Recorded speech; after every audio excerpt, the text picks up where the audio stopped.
Rekan-rekan mahasiswa, gimana kabarnya untuk hari ini?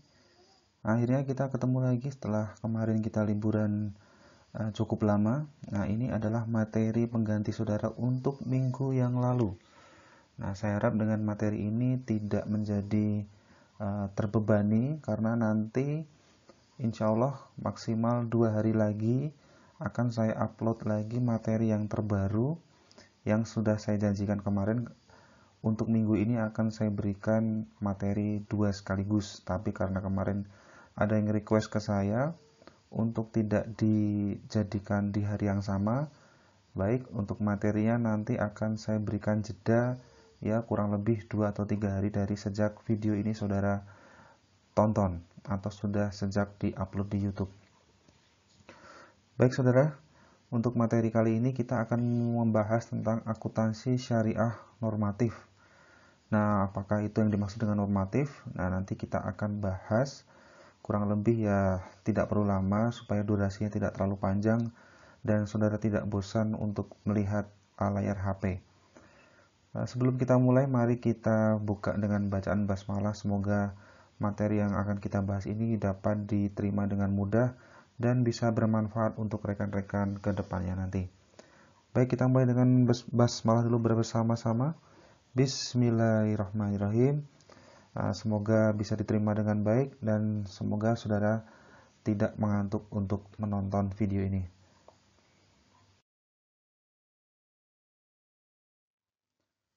Nah, untuk yang pertama kita akan membahas 2 jenis akuntansi menurut teori ini. Jadi dalam teori yang akan kita bahas ini tidak hanya mengenai normatif saja, tapi akuntansi pendekatannya itu ada 2, yaitu normatif dan positif. Nah, apakah ini yang dimaksud dengan akuntansi konvensional? Untuk konvensional dan syariah, kurang lebih untuk pembahasan normatif, saya sudah mencari di literasi jurnal dan buku-buku, rata-rata materinya kurang lebihnya sama. Cuman untuk materi syariah mungkin nanti akan dibahas lagi mengenai hadisnya lagi, tapi saya tidak akan bahas di sini karena saya akan membahas garis besarnya saja yang kira-kira masih bisa diterima oleh saudara. Jadi ini adalah full teori untuk saudara dan untuk pengaplikasiannya nanti itu ya dikembalikan lagi. Saudara akan menggunakan untuk di dunia pendidikan atau digunakan untuk dunia kerja. Baik, untuk yang pertama kita akan membahas tentang akuntansi normatif dulu. Akuntansi normatif itu terdapat tentang praktik akuntansi yang baik. Sesuai dengan nama yaitu kan normatif. Jadi yang sesuai dengan norma. Kemudian di sini akan mengembangkan teori dan menekankan pada apa yang seharusnya. Yaitu apa yang seharusnya saudara lakukan dalam menggunakan akuntansi ini pada semestinya. Misal pada dunia kerja, atau pada dunia pendidikan, atau ke aktivitas sehari-hari yang berhubungan dengan akuntansi. Kemudian, norma yang ada cenderung dianggap sebagai peraturan yang harus diikuti. Nah, sesuai namanya normatif. Nah, artinya kan berarti yang harus diikuti. Adab akuntansi setiap perusahaan itu mempunyai cara yang berbeda-beda. Dalam mengakui utang, setiap perusahaan itu berbeda-beda cara pengakuannya. Ada yang menganggap utang itu sebagai aset, ada yang menganggap utang itu sebagai beban. Nah, tergantung di mana kita bernaung.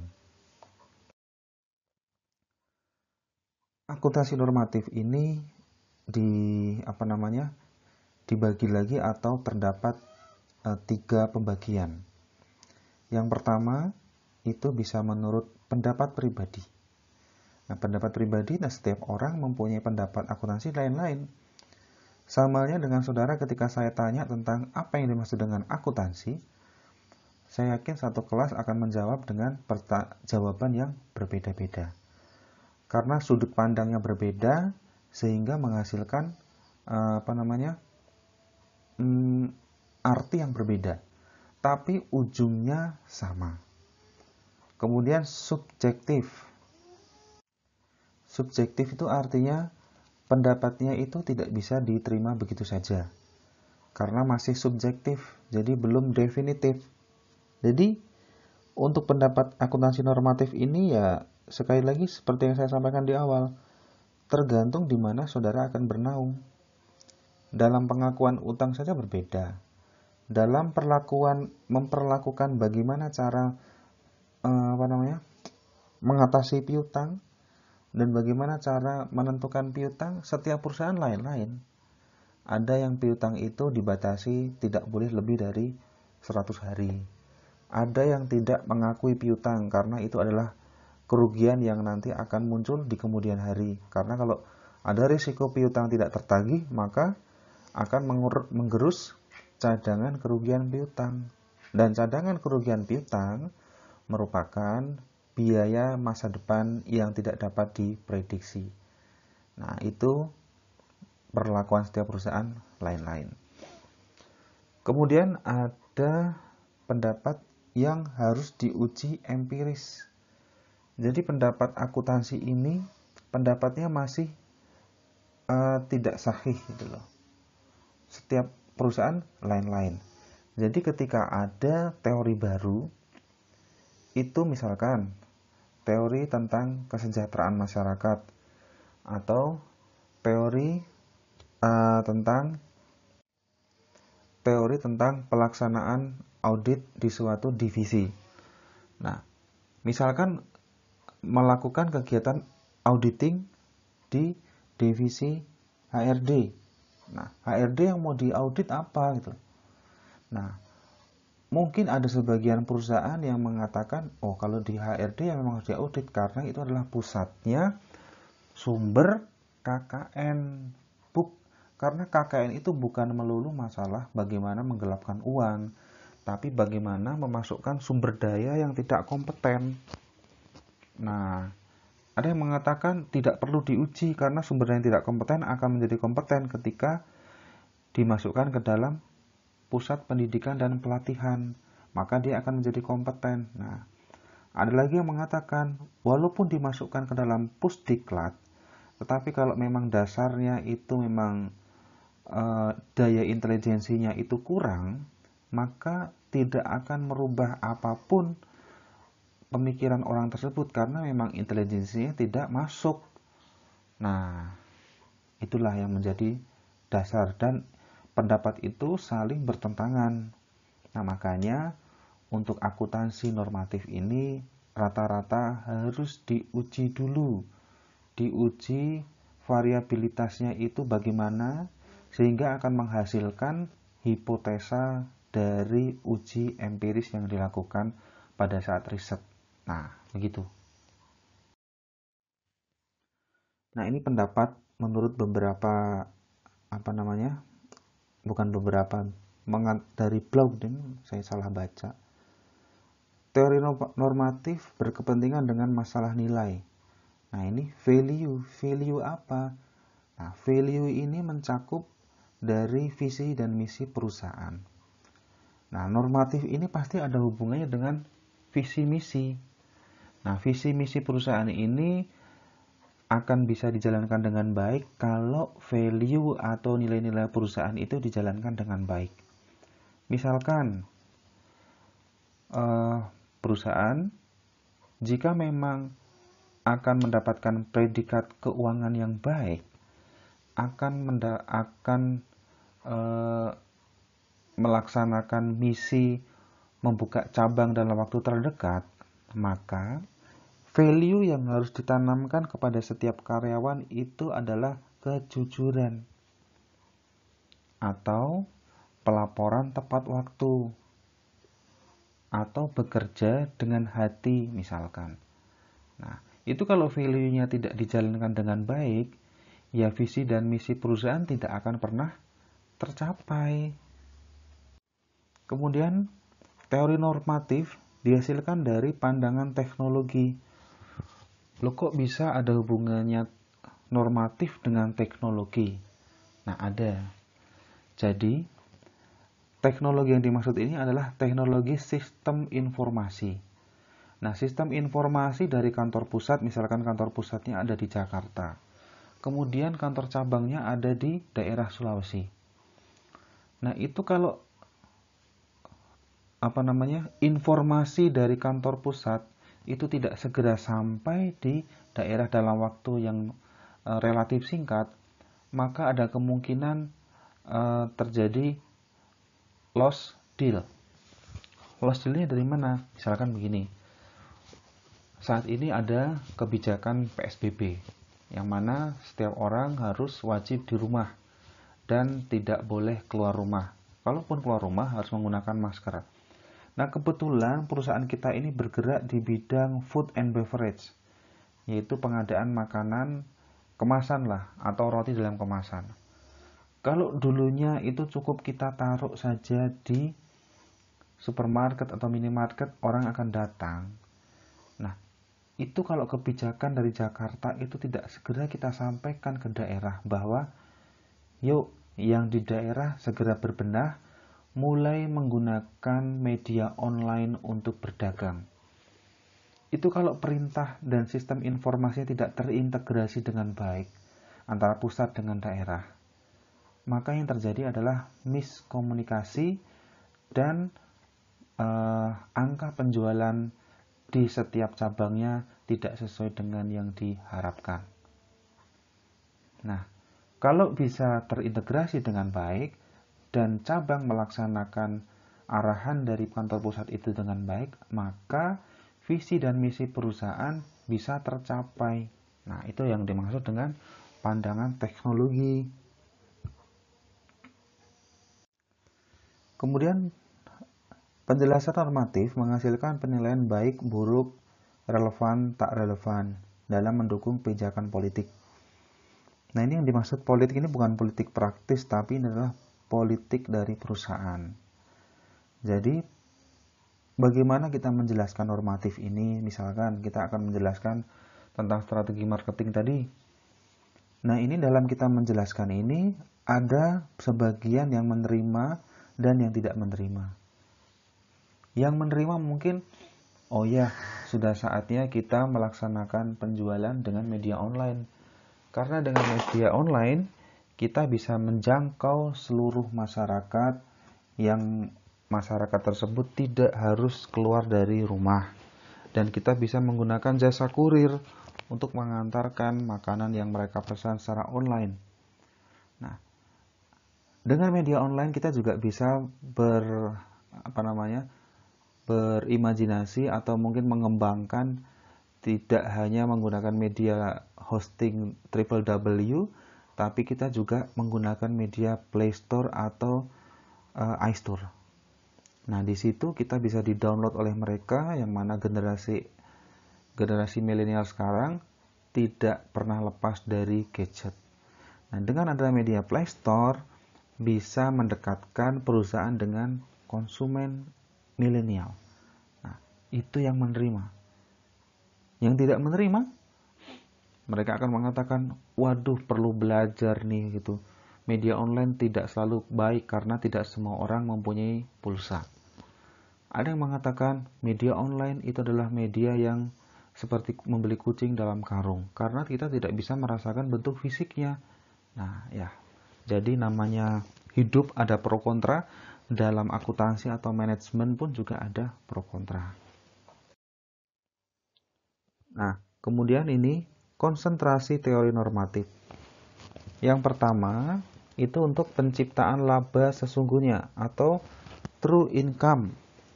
Nah, di sini ada kata-kata income. Nah, income itu jangan disalahartikan dengan revenue. Beda. Income itu adalah laba bersih. Laba yang sudah dikurangi dengan biaya-biaya. Namanya income. Kalau revenue berarti pendapatan kotor atau pendapatan yang dikurangi dengan diskon tapi masih belum dikurangi dengan biaya, itu revenue. Nah, jadi harus bisa membedakan. Teori ini berkonsentrasi pada penciptaan pengukur tunggal yang unik dan benar untuk aktiva dan laba. Meskipun demikian, tidak ada kesepakatan terhadap apa yang dimaksud dengan pengukur nilai dan laba yang benar. Jadi yang dimaksud dengan teori normatif penciptaan laba sesungguhnya ini, dengan sistem ini, kita bisa mengetahui berapa total aktiva kita dan berapa total laba kita dengan satu perhitungan saja. Nah, tapi perhitungan dalam teori normatif ini, menurut sebagian orang mengatakan, itu tidak selalu benar pengukuran nilainya. Nah, kenapa tidak selalu benar? Yaitu tadi, normatif ini sifatnya masih subjektif. Jadi, ada yang mengatakan ini memang satu-satunya pengukuran tunggal dan bisa memangkas model perhitungan yang konvensional. Tetapi, menurut sebagian orang mengatakan pengukuran nilai tersebut masih dikatakan tidak benar. Nah, kemudian yang kedua itu pengambilan keputusan atau decision usefulness. Pendekatan ini menganggap bahwa tujuan dasar dari akuntansi adalah untuk membantu proses pengambilan keputusan dengan cara menyediakan data akuntansi yang relevan atau bermanfaat. Nah, angka-angka yang tersaji dalam laporan keuangan itu sebenarnya bisa bercerita. Kalau saudara pernah belajar dalam analisis laporan keuangan, itu dalam laporan laba rugi di perusahaan, dari total aktiva dan total pasifanya itu bisa bercerita. Kita bisa mengetahui dari sudut pandang investor bahwa perusahaan tersebut sedang mengalami kemunduran keuangan atau sedang memarkup biaya sehingga menimbulkan kesan bahwa perusahaan tersebut sehat. Dalam catatan atas laporan keuangan pun, kita juga bisa mengetahui laporan atau pos akuntansi yang tidak tercatat dalam laporan keuangan tahunan, itu bisa kita ketahui. Berapa total pasifanya, apakah balance, kalau dihitung pasti balance. Tapi balance ini adalah dalam artian logik. Misalkan total hutangnya itu sangat besar sekali. Sementara revenue dari perusahaan atau pendapatan dari perusahaan itu jumlahnya tidak signifikan. Kenapa kita bisa tahu tidak signifikan? Dalam catatan atas laporan keuangan melaporkan jumlah penjualan barang tahunan atau jasa yang telah diberikan perusahaan kepada pabrik. Nah, itu jumlahnya tidak terlalu signifikan, tetapi kenapa total hutang dari perusahaan yang di sisi pasifa itu nilainya besar, tidak sebanding juga dengan modal awal disetor. Nah, jadi itu bisa menceritakan, oh sebenarnya ini perusahaan tidak sehat. Oh sebenarnya ini ada penggelembungan dana atau penggelembungan aktiva sehingga menimbulkan kesan bahwa perusahaan sehat. Nah, dari data akuntansi ini bisa memberikan data kepada manajemen untuk mengambil keputusan yang relevan dan bermanfaat. Nah, kita di sini juga akan membicarakan masalah kelemahan juga. Gitu. Teori positif berkembang karena ketidakpuasan terhadap teori normatif. Jadi, kita sudah mulai mau masuk ke teori positif. Karena tidak adanya kepuasan dalam normatif, yang pertama tidak ada keseragaman, kemudian tidak subjektif, dan banyak yang mengakui tidak benar karena sebagian orang berpikiran lain. Maka dari itu berkembanglah teori positif. Nah, dalam teori normatif itu kita harus menguji secara empiris. Nah, karena kita mau menguji masalah auditing di HRD tadi, ada sebagian orang yang mengatakan perlu dan ada sebagian orang yang mengatakan tidak. Maka dari itu, untuk membuktikan dan mengambil jalan tengah, maka kita melakukan uji empirik untuk mendapatkan hipotesa yang bisa menjadi penengah antara dua kubu. Kemudian normatif lebih banyak berfokus pada kemakmuran investor secara individu daripada kemakmuran secara luas. Jadi kok bisa gitu loh, normatif itu berfokus pada kemakmuran investor. Karena begini, investor itu dari pihak luar yang mempunyai dana. Jadi kalau kita sebagai investor itu berpikiran bahwa oh ini perusahaan ini seharusnya melakukan action begini, tetapi menurut hemat saya kok tidak melakukan action begini, maka ada kemungkinan loss nih dari total investasi yang saya tanamkan di perusahaan ini. Maka saya akan mencabutnya saja. Nah, ada di dalam individu perusahaan yang mana yang memang mereka benar-benar mengerjakan sesuatunya itu mendapatkan manfaatnya tidak sebesar yang didapatkan oleh investor. Ya jelas di mana-mana kalau namanya yang punya uang itu pasti akan lebih berkuasa gitu ya. Nah, yang di bawah yang mengelola itu kan mereka bekerja berdasarkan tenaga dan pikiran. Nah, menurut hukum ekonomi itu mereka yang bekerja berdasarkan tenaga dan pikiran itu income-nya lebih kecil dibandingkan bekerja yang menggunakan pikiran. Ya di mana-mana begitu kan.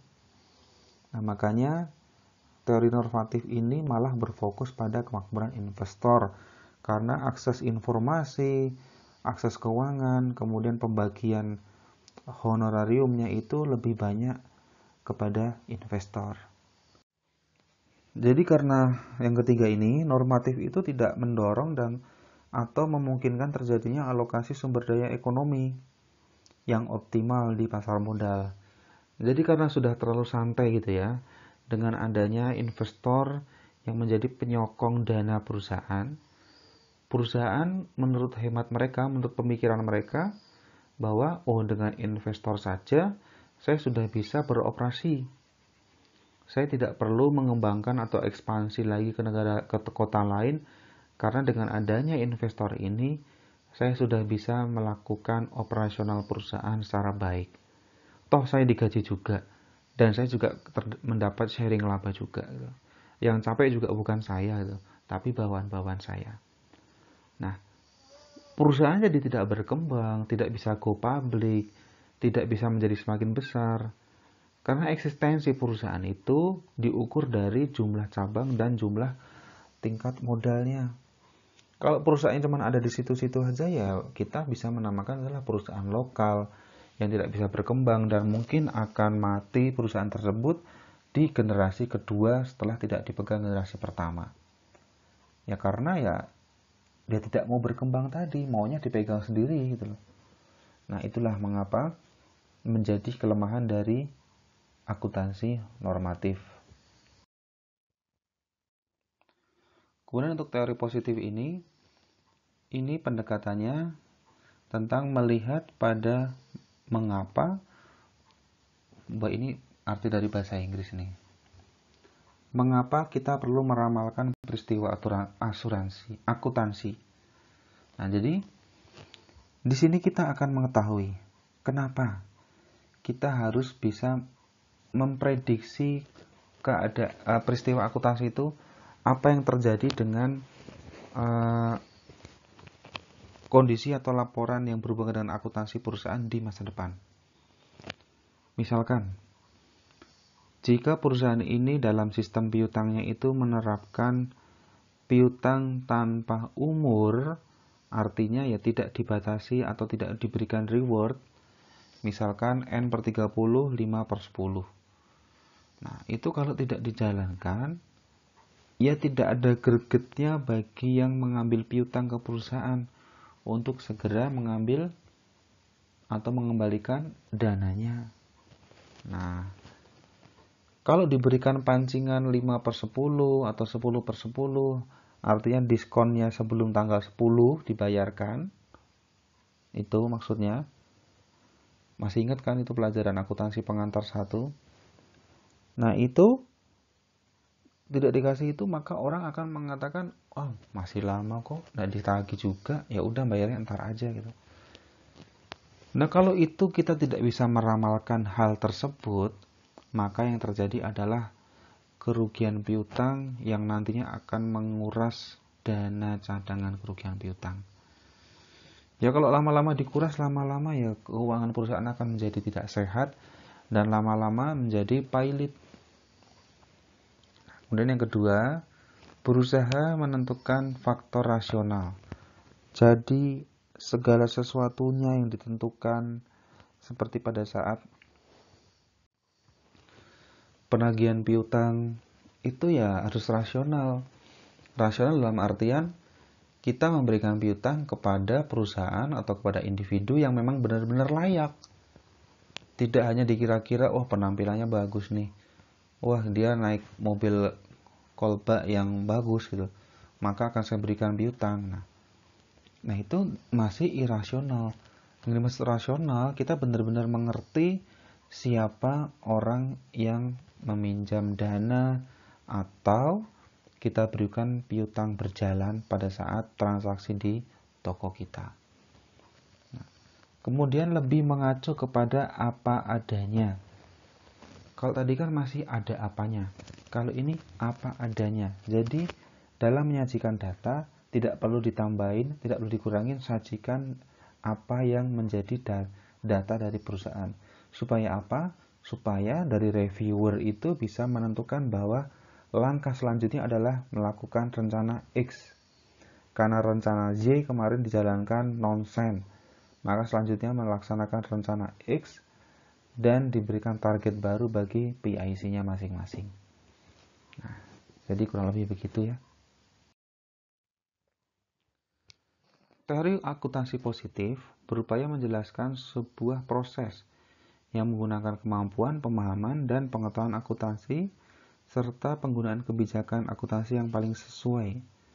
Nah, ini digarisbawahi yang paling sesuai. Jadi menjelaskan proses bagaimana dan mengapanya, kemudian kemampuannya kita gali lagi tapi dengan menggunakan data yang sebenarnya. Kemudian pengetahuan akuntansi juga tidak hanya sekedar mengetahui debit kredit, tapi dalam teori akuntansi positif itu pengetahuan akuntansi yang mumpuni harus diikuti dengan pengetahuan kebijakan akuntansi terbaru. Jadi ketika dia menyampaikan pendapat itu didasari, oh ini menurut IFRS nomor sekian gini. Nah, jadi ada dasarnya. Teori akuntansi positif pada prinsipnya beranggapan bahwa tujuan dari teori akuntansi adalah untuk menjelaskan dan memprediksi praktik-praktik akuntansi. Nah, saudara belajar akuntansi ini berfungsinya buat apa? Saudara mengambil jurusan akuntansi syariah ini tujuannya apa? Apakah ikut-ikut teman? Ataukah ikut tren? Atau kemarin waktu cap cip cup di awal saudara dapatnya di akuntansi syariah?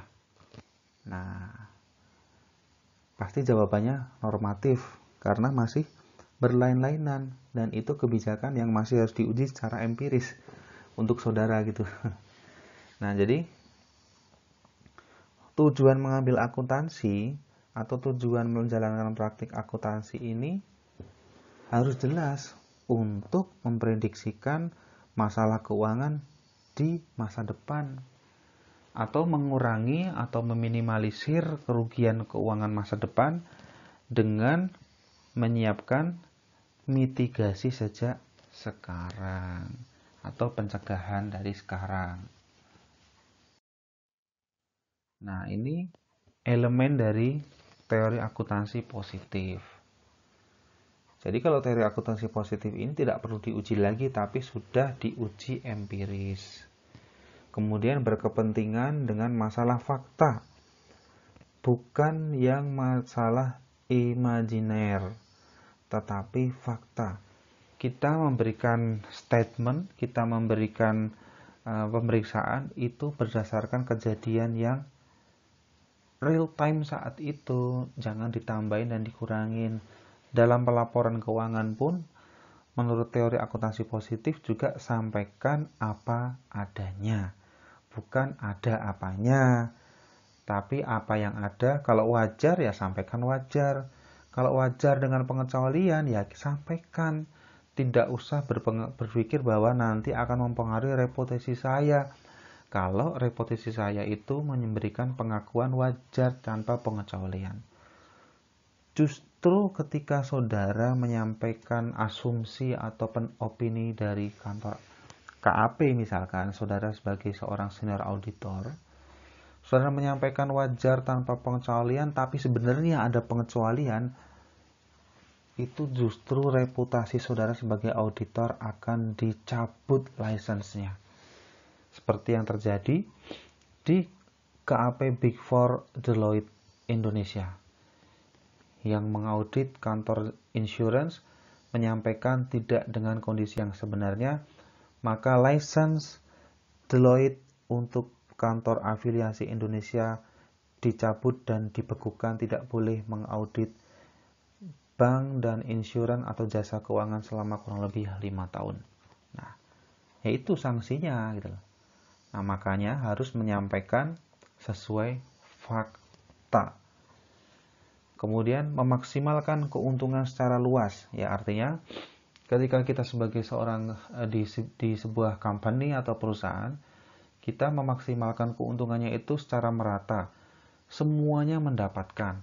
Ketika akan melakukan ekspansi, ya tidak ditutup-tutupi anggarannya dan tidak menyunat anggarannya, tapi sampaikan anggarannya itu dengan sebenar-benarnya tanpa ada dikurangin.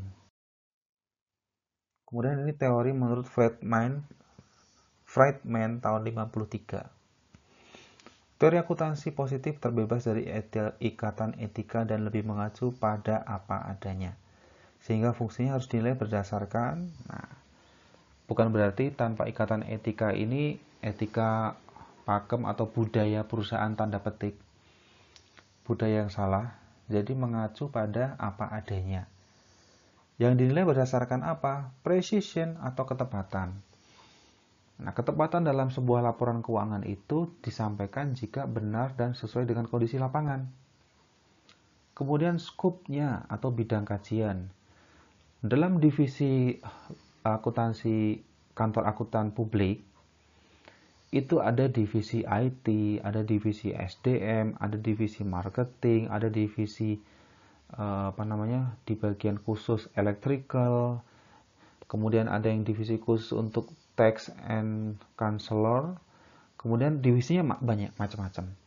Nah, penempatan job desk dari setiap karyawan itu harus sesuai dengan bidang kajian, dan ketika penyampaiannya pun tidak melenceng dari alur pemeriksaan, sehingga harus tepat sesuai dengan skupnya, tidak melebar kemana-mana tetapi fokus gitu ya. Kemudian kesesuaian peramalan berdasarkan pengalaman. Ketika kita akan meramalkan kejadian akuntansi, misalkan wah nanti akan terjadi resesi ekonomi nih, karena apa? Karena indeks dalam ekonomi makro menunjukkan adanya penurunan pendapatan atau pendapatan per kapita di masyarakat, diikuti oleh naiknya tingkat inflasi karena dipengaruhi oleh misalkan demo buruh. Nah, peramalannya dari mana? Yaitu tadi peramalannya. Pengalamannya ya dengan sekian lama kita memiliki jam terbang sebagai seorang auditor atau ekonom, ya itu harus sesuai gitu loh. Kita sudah expert di bidangnya, maka kita juga harus bisa memberikan peramalan yang tepat. Kemudian sasaran teorinya. Ini perbedaan teori positif dan teori normatif. Ini bisa saudara baca karena cuma hanya true or false and nada pernyataan deskriptif dan preskriptif. Ini bisa saudara baca, jadi ini masih mudah. Nah, kalau ini bidang masalah ini menjelaskan dari bab awal. Kalau positif itu perlu penjelasan dan bukti empiris. Jadi kita menyampaikannya sesuai faktanya. Kemudian kalau normatif perlu penalaran yang logis. Nah, jadi hanya perlu penalaran saja, tidak perlu bukti yang empiris. Nah, ini hanya perbedaannya. Jadi sekali lagi bisa saudara baca.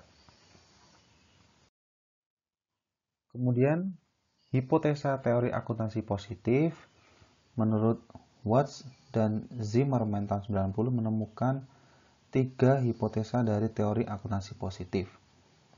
Yang pertama, itu adalah hipotesis rencana bonus, kemudian kontrak hutang, dan biaya politik. Untuk yang rencana bonus, itu manajer perusahaan dengan rencana bonus lebih cenderung memilih prosedur akuntansi dengan perubahan keuntungan yang dilaporkan dari periode di masa depan. Jadi ketika perusahaan itu mencetak laba di masa depan, di masa lalu, itu dengan metode apa dia lakukan? Misalkan dia menghitung laporan keuangan dengan metode garis lurus. Nah, itu dia akan melakukan hal tersebut di periode berikutnya. Karena menurut dia dengan metode perhitungan itu bisa menghasilkan laba atau bonus di setiap laporan yang akan dia hitung dan kalkulasi. Nah, jadi menggunakan metode yang sama secara berulang di masa-masa yang berikutnya.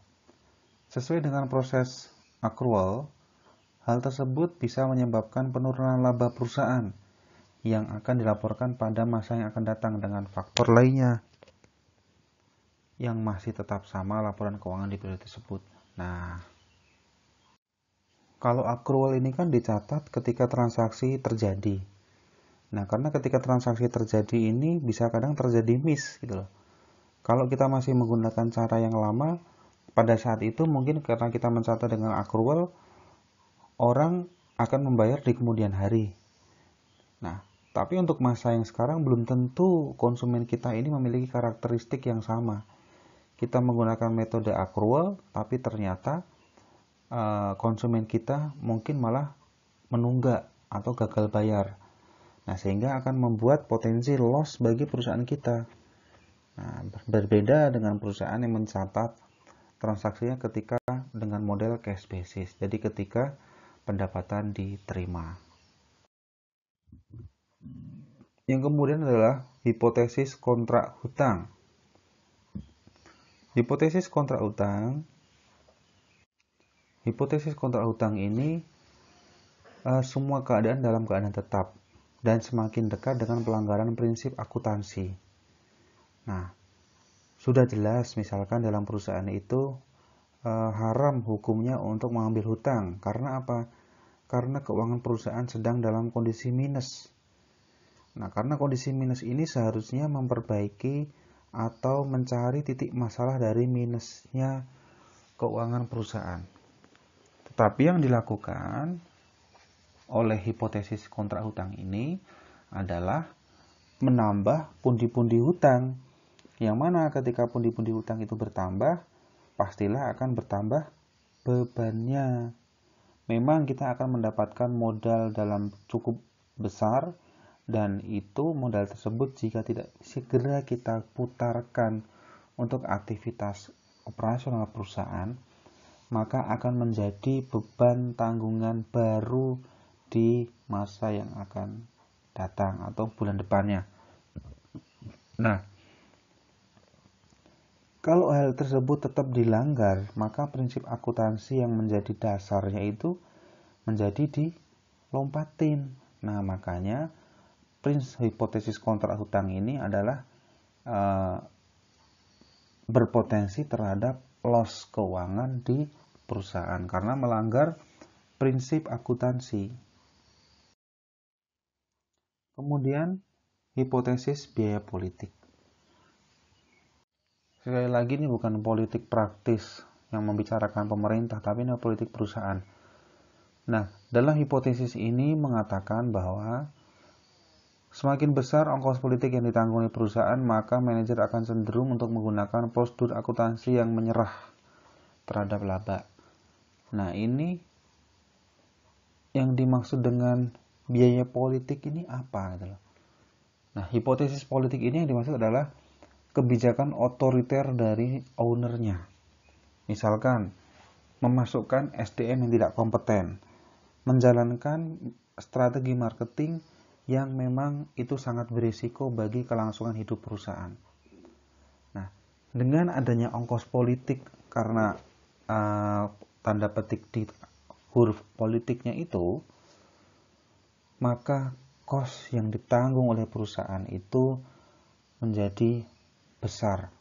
dan menyerah terhadap laba itu artinya ya dia sudah tidak fokus atau tidak berekspek lagi bahwa perusahaan akan mendapatkan laba karena ya besarnya biaya politik atau tuntutan politisme dari owner kepada jajaran manajemen, itu maksudnya begitu.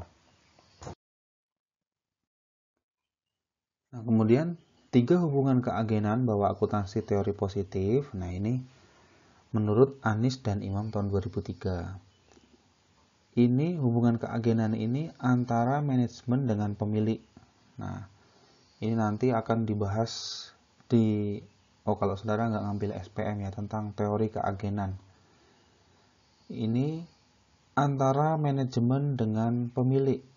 Nah, masalah agensi tentang manajemen dengan pemilik ini bukan ranah saudara untuk saudara, jadi saudara boleh meringkas, tapi ini buat tambahan pengetahuan saja. Jadi antara manajemen dan pemilik itu pasti berbeda pemikiran. Pemilik pasti akan mengatakan bagaimana perusahaan itu untung untuk saat ini. Tetapi kalau manajemen tapi mengatakan bahwa keuntungan saat ini harus bisa diberdayakan untuk beberapa tahun ke depan dan syukur bisa menambah cabang. Itu teori keagenan pasti berbeda pemikiran antara manajemen dengan kreditur. Kalau kreditur sebagai pemberi kredit pasti pengennya buang terus karena Key Performance Index atau angka KPI atau angka rapotnya lah, seorang kreditur itu dikatakan baik jika bisa melepaskan atau membuang kredit sebanyak-banyaknya. Nah, kalau tidak bisa membuang kredit banyak, ya maka dikatakan KPI-nya jelek. Nah, jadi dia modelnya hanya buang terus gitu loh. Nah, dan manajemen itu sebagai remnya. Kalau hanya gaspol remblong dalam membuang kredit, maka jebol lah itu keuangan perusahaan. Tidak sesuai dengan uang yang bisa dikolektibilitasnya. Artinya ketika dia melempar kredit ke masyarakat, itu seharusnya bisa dipertanggungjawabkan nilai titik baliknya, nilai pengembaliannya. Bisa ditagih enggak gitu loh. Pembayarannya lancar enggak? Kemudian kerugian piutang kita ini banyak enggak? Jangan kerugian kita banyak, tetapi kita melepaskan kredit lagi. Yang nada nanti lama-lama minus keuangan perusahaan. Kemudian yang terakhir, antara manajemen dengan pemerintah. Nah, pemerintah itu kadang mengumumkan bahwa terjadi, misalkan sekarang nih, ada PSBB atau resesi ekonomi. Nah, itu akan membuat gejolak tekanan publik bahwa ketika PSBB orang akan ya rumah semua, ekonomi lumpuh. Kalau resesi sudah jelas. Kemudian ada kebijakan pemerintah pada saat akan melakukan kebijakan ini seperti yang kemarin dilakukan di Pancasila, yaitu revitalisasi lapangan Pancasila, yaitu penutupan sebagian jalan. Nah, itu kebijakan pemerintah. Kenapa harus ditutup? Ya, akan merevitalisasi lahan publik supaya publiknya itu jadi nyaman di fasilitas publik tersebut. Tapi jadi bertentangan terhadap manajemen. Karena apa? Dengan dilakukan kebijakan itu, maka akan membuat warung saya jadi sepi. Karena nggak ada orang ke situ. Pemerintah mikirnya panjang. Kalau besok itu tempatnya direvitalisasi, akan menjadi tempat yang nyaman, yang nantinya akan menjadi magnet masyarakat untuk nongkrong di situ atau main situ, sehingga kalau lapar bisa tinggal beli di warung itu. Nah, berbeda pemikiran. Nah, baik rekan-rekan, jadi untuk materinya cukup sampai di sini dulu. Nanti akan saya lanjutkan di materi berikutnya yang menjadi janji saya kemarin. Akan saya sampaikan insya Allah lusa sejak video ini saudara terima. Jadi untuk penugasan juga akan berjeda. Jadi semoga materinya tidak memberatkan saudara dan tugasnya tidak memberatkan. Karena untuk penugasan saya berikan waktu kurang lebih 7 hari dari sejak video ini terbit. Terima kasih saudara sudah menyaksikan videonya sampai akhir, dan semoga saudara dalam keadaan baik sampai saat ini dan tugasnya tidak keteteran. Terima kasih, saya tutup. Wassalamualaikum warahmatullahi wabarakatuh.